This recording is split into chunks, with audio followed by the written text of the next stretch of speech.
Very well done, Grace. That was very, very, very good. Thank you. First question, I guess, that I would have for you. You've mentioned a few here and there, but what are some of the Eastern practices that you might recommend that could be made more available to people seeking treatment in this way? Right. So there are the ones that I mentioned in my thesis, which are herbal remedies, acupuncture, diet and exercise, meditation, and cupping. Those are only a few. I don't know all of the practices of Eastern medicine, but all of them seek to prevent yourself from getting sick, and if you are sick or if you do fall into illness, to restore yourself and make your body whole again to take you out of disease. And those practices are easy, the ones I listed are easy to incorporate into your daily lives.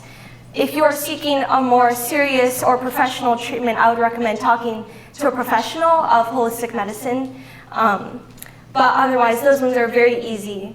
And one of them specifically that I can think of is meditation.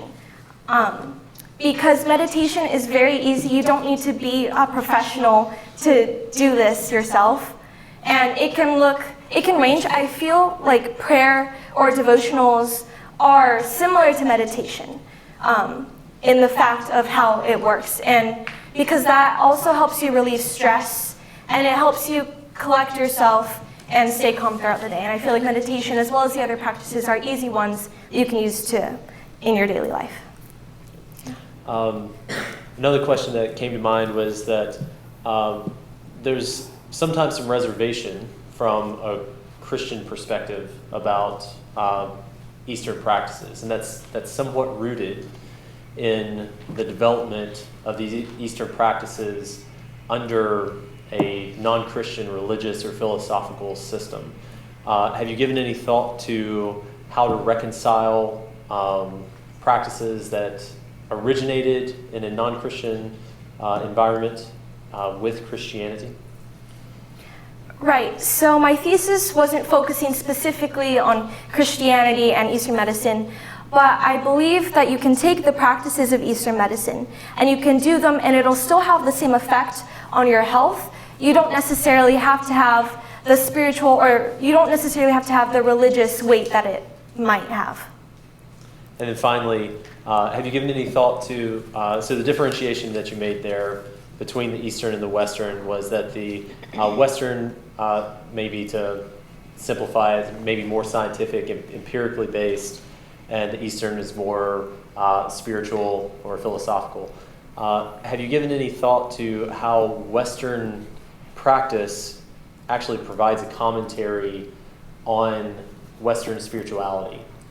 That there may be something to be said about the West in the practice that leads us to avoid suffering, that leads us to seek a return to functionality without taking care of the baseline condition. Have you given any thought to that? Not really. Okay.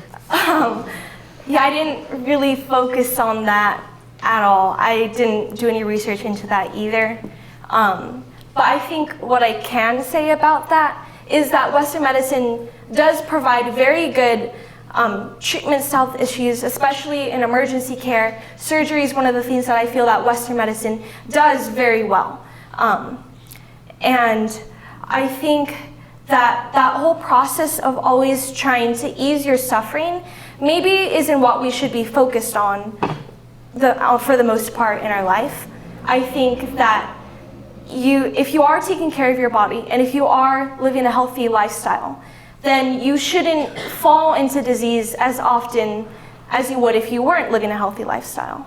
And I think that focusing on the wholeness of our life and of our bodies is maybe more important than always trying to get rid of any pain that you might feel, if that kind of answered what you were saying. No, yeah, very good. Thank you. That's all I have, Ms. Lee. All right. Grace, that was a wonderful presentation you did. And there were some things, I work in holistic care right now, and you mentioned mindfulness and treating your body as a whole rather than its kind of disease states. And then you also mentioned instant gratification. So in this current society of technology, and everything is about just a touch of a button and things are dealt with or cared for, how do you think our youth can incorporate Eastern medicine into this current like instant gratification society, I guess? That's a good question. I think that what's important for us, and for myself as a young person, as a teenager, I think that we need to sometimes step back and not always be focused on the next thing we can do and not be so involved in social media or technology, because while those can be good things, I think that we as a generation and as a society are always focused on that sort of thing and around instant gratification, that our mind strays from maybe what we should be redirecting it towards. And I think that what you were saying about mindfulness, I think that that is a very good thing that we should try to incorporate into our lives in any way that we can. And even the simpler methods of Eastern medicine are very good ways to do that.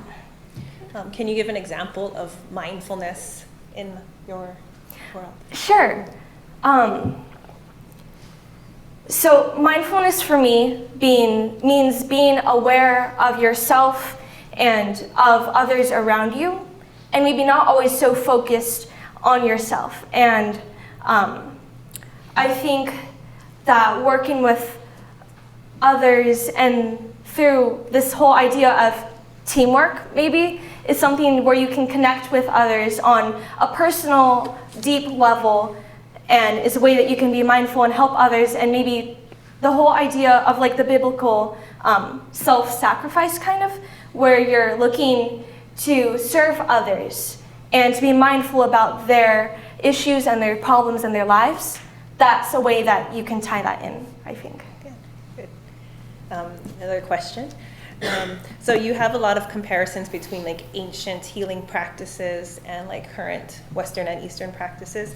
What are your thoughts about the role of technology and healing in our current day? I think that because technology has improved so much in this day and age, we are a very technology-driven society and world. I think that they are very beneficial. I think that they have improved science and improved medicine and how we view and treat ourselves and the world. But I don't think we should be relying on technology as much. I kind of mentioned this in my thesis, where I talked about how although technology can be a good thing, that shouldn't be the center of our focus. And that's where Eastern medicine can come into play, and where you can integrate Eastern and Western medicine together. Let's see. I think he asked some things. Oh, I was going to follow up on something he said about meditation real quick. There are religious groups that think that meditation will take you like out of your space and invite demons in. Have you ever had any thought to that? I've actually never heard that before, so I've never realized anything about that. Yeah. I think that if you are someone who believes in that, or if you're someone who doesn't believe in that but does want to do meditation, I think you can still do meditation and not necessarily have that spiritual belief. Okay. Thank you. Okay. Grace, I thought you did a fantastic job. I have a couple of questions. The first is, do you know whether some of these Eastern practices, such as cupping, acupuncture, herbal supplements, are covered by any of the major insurance companies? And do you think that more people would be open to Eastern medicine practices if they were covered by insurance? Do you think that's a factor in people's buy-in to Eastern practices? I know that there are certain practices, I believe acupuncture is one, that is covered by insurance. I don't know the other specific ones that are.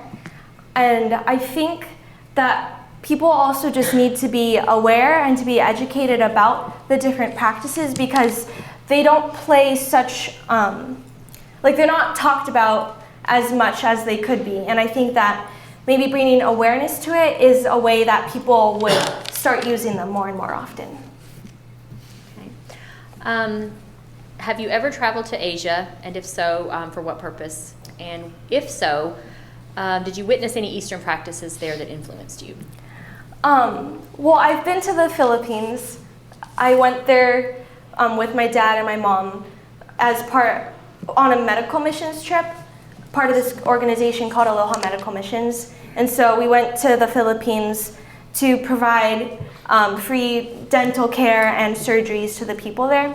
But because we were focused on surgery and helping them in that way, I did not personally witness any Eastern medical practices. Yeah. Okay, thank you. Good job. Thank you Thank so you. much. You were totally cool. Throw the microphone up and down. So you did great. I have a few questions here. What do you think is the most neglected aspect of health? You mentioned it being physical, mental, social, and spiritual, a combo. What do you think, we'll just say for your generation, is the most neglected aspect of health? Right. So comparing the mental, emotional, spiritual, physical aspect of health, I think the one that is maybe neglected or ignored the most is the emotional or the spiritual. Because we are focused on the physical aspect and the mental aspect in as much as how mental illness is very prevalent and has a lot of awareness about, and there are many treatments for that. And the physical aspect, of course, obviously is taken care of. But treating it as a whole mixed in with the spiritual and emotional parts of health, I feel like that's maybe not as talked about as much, and it doesn't have as much awareness about it. Good. What do you believe is the greatest opposition to Eastern medicine, and why? That's a good question. I'll give you some thoughts okay. here. Like, let's just say if I was Googling or researching Eastern medicine, I would get a lot of articles that would debunk a lot of practices. Where do you think that negativity is coming from, and what is the motivation behind that? I think part of it is because Eastern medicine focuses on your health in the long run, and it's not so much of a quick and easy process, like you can go to the doctors, get something done, and then you're healed. And I think that because we're so focused on wanting things to be quick and done instantly, that maybe that's why there's so much stigma around Eastern medicine.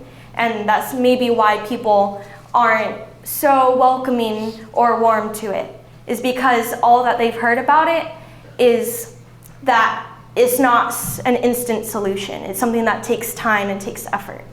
Do you think there is anything to like corporations or businesses or drug companies or anything like that that would have a financial interest in debunking these sort of practices?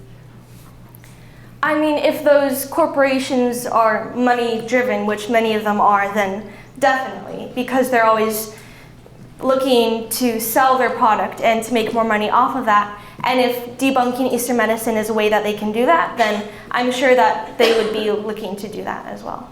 Yeah. In your research, have you found any negative consequences or side effects to any Eastern medicine practices?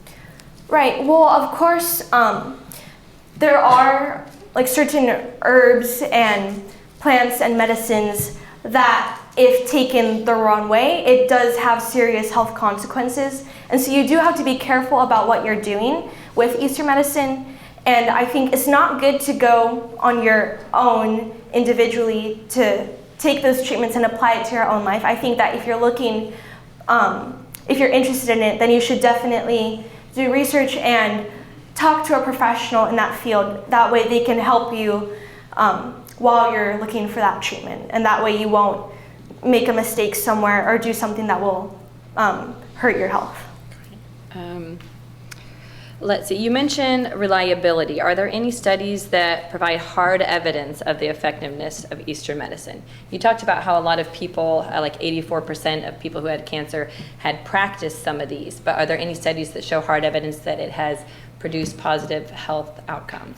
Right, so the study that I mentioned in my thesis specifically, I don't remember who it was done by, but it was looking at, so the 84% of the cancer patients who used those alternative medical treatments, they did see beneficial results. I'm not sure what the final outcome was for them individually at all, but I do know that they did see beneficial results. Great. That's all I got for you. Thank you. Thank you. Okay, we have a couple questions from the audience. One is a clarifying question, asking, is the difference between Western and Eastern medicine, is it a difference in treatments or in the focus of the treatment? I think both, because Western medicine, the focus from Western medicine is to treat your body. Once you show symptoms of a sickness or a disease, then you go in for treatment. And Eastern medicine says that if you take care of your body in the long run, and if you're always focused on keeping yourself in health and in balance, then you won't necessarily fall into disease. And so that's where the mentality differs. And then the treatments do differ. Western medicine is more focused on, well, the big one I can think of is surgery and other treatments, and then Eastern medicine is the other treatments that I mentioned as well in my thesis. So it kind of differs both in its focus and its treatments. This person makes a statement that American culture lends itself towards, as you said, instant gratification. Everything is cheap and fast. Do you have any recommendations on how we go about convincing people that Eastern medicine is not only effective, but actually feasible to pursue?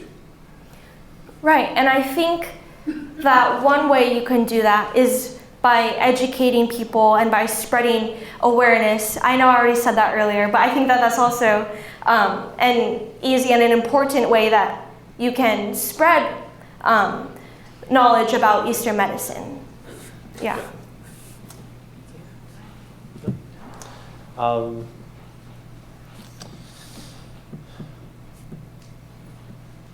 That's really it.